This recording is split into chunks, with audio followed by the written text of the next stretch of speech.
ছাত্ৰ-ছাত্ৰীসকল নমস্কাৰ।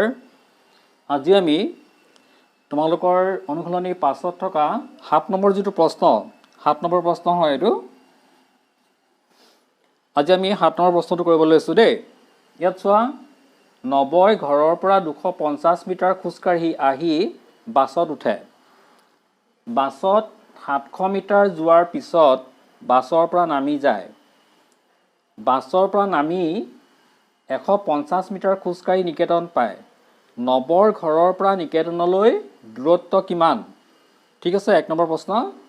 90 ঘৰৰ পৰা নিকেতনলৈ দূৰত্ব 1 কিলোমিটাৰতকৈ বেছি নেকি? ইয়াত দুটা প্ৰশ্ন আছে। প্ৰথম প্ৰশ্নটো কি? প্ৰথম প্ৰশ্নটো সুধিছে যে 90 ঘৰৰ পৰা নিকেতনলৈ দূৰত্ব কিমান? দ্বিতীয় প্ৰশ্নটো কৰিছে যে 90 ঘৰৰ পৰা নিকেতনলৈ দূৰত্ব 1 কিলোমিটাৰতকৈ বেছি নেকি? ঠিক আছে, এই যে 90 ঘৰৰ পৰা নিকেতনলৈ দূৰত্ব কিমান বুলি আমাক যদি সুধিছে, তোমালোকে মন কৰা 250 মিটাৰ খোজকাঢ়ি আহি বাছত উঠে। বাছত 700 মিটাৰ যায়। ঠিক আছে, 700 মিটাৰ যোৱাৰ পিছত পুনৰ 150 মিটাৰ খোজকাঢ়ি গৈ নিকেতন পায়। আমি যদি এটা ছবিৰ যোগেদি চাওঁ, ঠিক আছে, ধৰি লোৱা এইটো 90ৰ ঘৰ, এইটো হ'ল 90ৰ ঘৰ। ঠিক আছে, আৰু এইখন যেনিবা বাছ, ভালকৈ মন কৰি থাকিবা।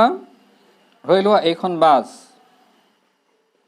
এতিয়া মন কৰা ইয়াত দিয়া মতে 90 ঘৰৰ পৰা 250 মিটাৰ খোজকাঢ়ি আহি বাছত উঠে। তাৰমানে এই ঘৰৰ পৰা এই 250 মিটাৰ কি কৰে? খোজকাঢ়ে। ঠিক আছে, ঘৰৰ পৰা 250 মিটাৰ খোজকাঢ়ি আহি এই বাছখনত উঠে। ঠিক আছে, বাছত 700 মিটাৰ যোৱাৰ পিছত এই বাছখনেৰে 700 মিটাৰ যায়। 700 মিটাৰ।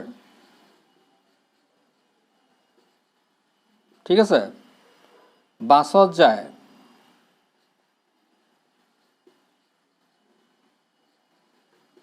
মিটাৰ যোৱাৰ পিছত বাছৰ পৰা নামি যায়। ধৰি লোৱা এই স্থানটোত যেনিবা নামি গ'ল। 90 কি হ'ল? এই স্থানটোত নামি গ'ল। নামি 150 মিটাৰ খোজকাঢ়ি নিকেতন পায়। ঠিক আছে, এই স্থানটোত নমাৰ পিছত ধৰি লোৱা 90ৰ নিকেতন হ'ল এইখন। ঠিক আছে, পুনৰ কিমান খোজকাঢ়ে? 150 মিটাৰ। 150 মিটাৰ খোজকাঢ়ে।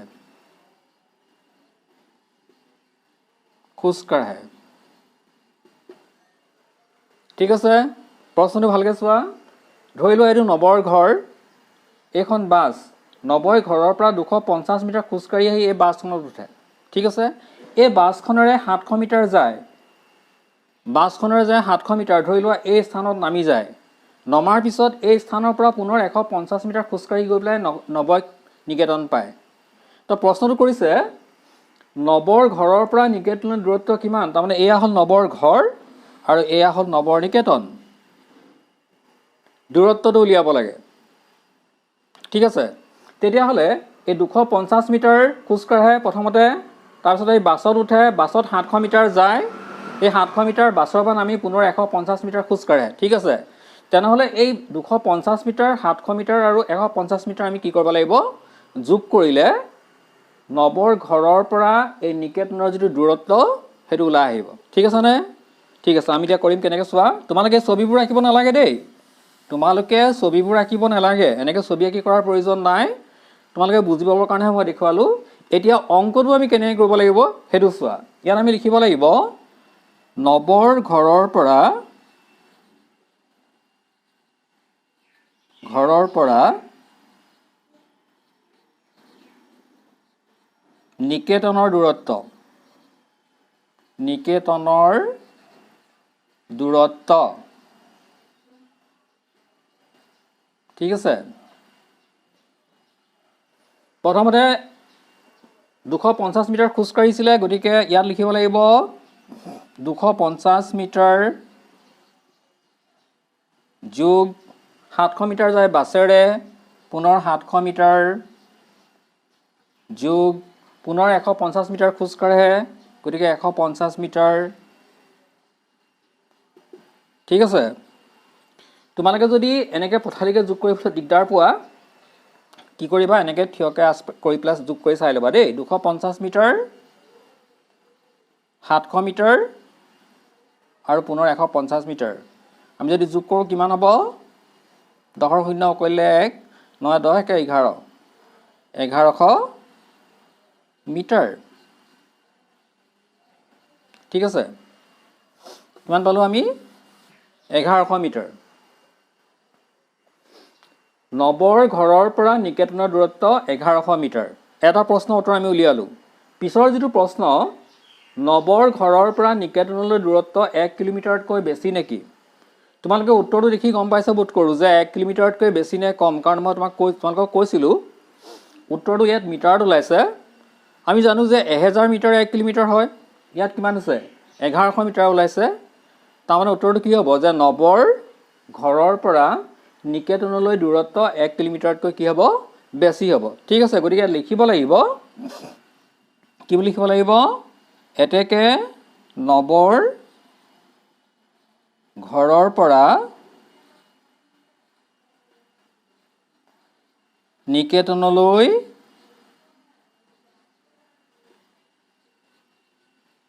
দূৰত্ব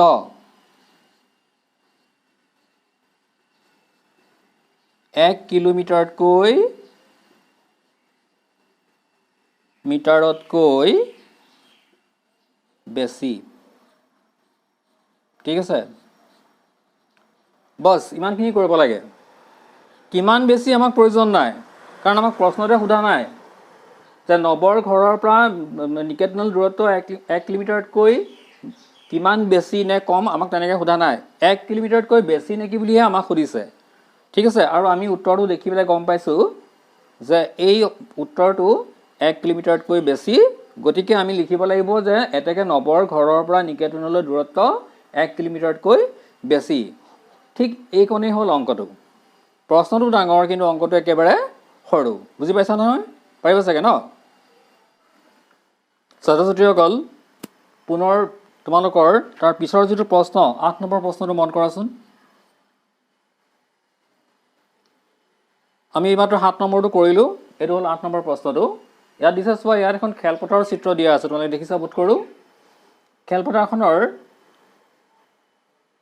এটা ফালৰ ইয়াত দিছে কিমান 500 মিটাৰ এই ফালটো দিছে 500 মিটাৰ এই ফালটো 500 মিটাৰ আৰু এই ফালটো কিমান দিছে 500 মিটাৰ ঠিক আছে তো ইয়াত প্ৰশ্নটো দিছে ৰাজুই খেলপথাৰখনৰ এপাক দৌৰিলে এপাক মানে তুমি যদি এইটো বিন্দুত থিয় হৈ থাকা ৰাজুৱে যদি এইটো বিন্দুত থিয় হয় তেনেহলে এপাক হ'বলৈ হলে এই বিন্দুটোৰ পৰা প্ৰথমতে ইয়ালৈ আহিব লাগিব এইটো বিন্দুলৈ আহিব লাগিব পুনৰ এইটো বিন্দুৰ পৰা এইটো বিন্দুলৈ যাব লাগিব পুনৰ এইটো বিন্দুৰ পৰা এইটো বিন্দুলৈ আহি পুনৰ ইয়াৰ পৰা আগৰ স্থানত আহিলে কি হ'ব এপাক সম্পূৰ্ণ হ'ব ঠিক আছে তো ইয়াত প্ৰশ্নটো দিছে ৰাজুই খেলপথাৰখনৰ এপাক দৌৰিলে তেওঁ কিমান দূৰ দৌৰিলে এপাক দৌৰিলে তেন্তে তেওঁ কিমান দূৰ দৌৰা হ'ব উলিয়াব লাগে ঠিক আছে তোমালোকে মন কৰা খেলপথাৰখনৰ এই বিন্দুটোৰ পৰা এইটো বিন্দুলৈ কিমান মিটাৰ দিছে 500 মিটাৰ পুনৰ এইটো বিন্দুৰ পৰা এইটো বিন্দুলৈ কিমান দিছে 500 মিটাৰ ঠিক তেনেকৈ এইটো বিন্দুৰ পৰা এইটো বিন্দুলৈ কিমান দিছে 500 মিটাৰ এইটো বিন্দুৰ পৰা এইটো বিন্দুলৈ পুনৰ আগৰ স্থানলৈ যেতিয়া আহিব 500 মিটাৰ ঠিক আছে তেতিয়াহলে এই 500 মিটাৰ যে আছে চাৰিটা 500 মিটাৰ যদি আমি যোগ কৰো যোগ কৰিলে ৰাজুৱে এপাকত খেলপথাৰখনত যে দৌৰোতে কিমান দূৰ অতিক্ৰম কৰিলে হেতু ওলাই আহিব বুজি পাইছাতো পিছত দিছে খেলপথাৰখনৰ চাৰিওফালে দুপাক দৌৰিলে তেওঁ কিমান দৌৰিলে এপাকত কিমান দৌৰে ওলোৱাৰ পিছত দুপাকত কিমান দৌৰে তিনি পাকত কিমান দৌৰে পাঁচ পাকত কিমান দৌৰে হেতু ওলোৱাটো একেবাৰে সহজ প্ৰথম কাম কি যে এপাকত কিমান দৌৰিলে উলিয়াব লাগে ঠিক আছে আচ্ছা তোমালোক যে মই কৈছিলো এতিয়া খেলপথাৰখনৰ যেটো চাৰিটা ফালৰ ইয়াত যোগটো দিয়া আছে এই ফালটোৰ যোগ 500 মিটাৰ এইটো ফালৰ 500 মিটাৰ এইটো ফালৰ 500 মিটাৰ এইটো ফালৰ 500 মিটাৰ এইবিলাক বৰ্গাকাৰ খেলপথাৰ হয় বৰ্গৰ বিষয়ে মই তোমালোকক পিছৰ পাঠত আমি যেতিয়া আকৃতি পাঠটো কৰিম তেতিয়া আলোচনা কৰিম দেই। ইয়াৰ এটা বেলেগ নিয়ম আছে, সহজে কৰিব পাৰি, কিন্তু এতিয়া আমি তেনেকৈ নকৰোঁ। ঠিক আছে, এতিয়া আমি কৰিব লাগিব কি, ৰাজুৱে খেলপথাৰখনত এপাক দৌৰিলে তেওঁ কিমান দূৰ দৌৰিলে আমি এতিয়া উলিয়াব লাগে। ঠিক আছে, ইয়াত চোৱা, ৰাজুৱে, ইয়াত লিখিবা ৰাজুৱে এপাকত দৌৰে, এপাকত দৌৰে কিমান দৌৰে উলিয়াব লাগে, 500 মিটাৰ যোগ 500 মিটাৰ যোগ, চাই গৈছাতো, 500 মিটাৰ যোগ 500 মিটাৰ।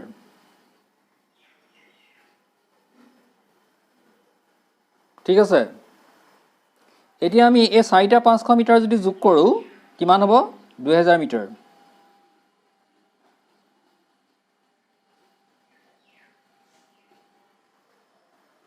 তেনেই একেবাৰে সৰু অংক যে ৰাজুৱে এপাকত দৌৰে কিমান মিটাৰ, 2000 মিটাৰ। আমি কেনেকৈ সহজে গম পালোঁ, কাৰণ খেলপথাৰখনৰ চাৰিসীমাত প্ৰতিটো ফালৰ দিশ কিমান দিয়া আছে। ঠিক আছে, 500 500 500 500। তুমি যদি এইটো বিন্দু থিয় হৈ থাকা আৰু তুমি যদি ভাবা খেলপথাৰখনৰ চাৰিওফালে মই এপাক দৌৰিব লাগে, তেনেহ'লে তুমি এইটো বিন্দুৰ পৰা ইয়ালৈ আহিব লাগিব, এইটো বিন্দুলৈ আহিব লাগিব, পুনৰ এইটো বিন্দুৰ পৰা এইটো বিন্দুলৈ যাব লাগিব, এইটো বিন্দুৰ পৰা এইটো বিন্দুলৈ যাবা, তাৰপিছত পুনৰ আগৰ স্থানত আহি যেতিয়া উপস্থিত হ'বা তেতিয়া এপাক সম্পূৰ্ণ হ'ব।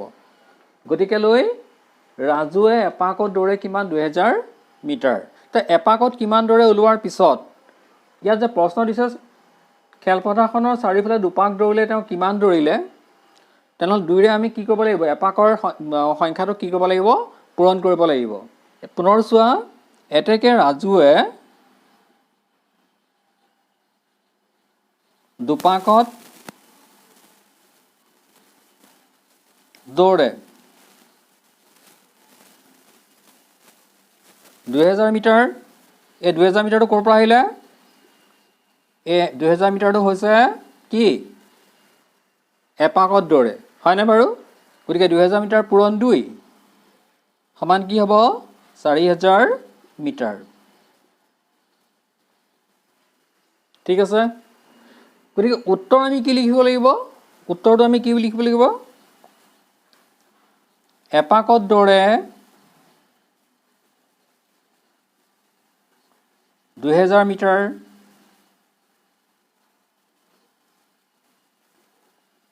এতেকে উত্তৰত লিখিব নালাগে, দুপাকত দৌৰে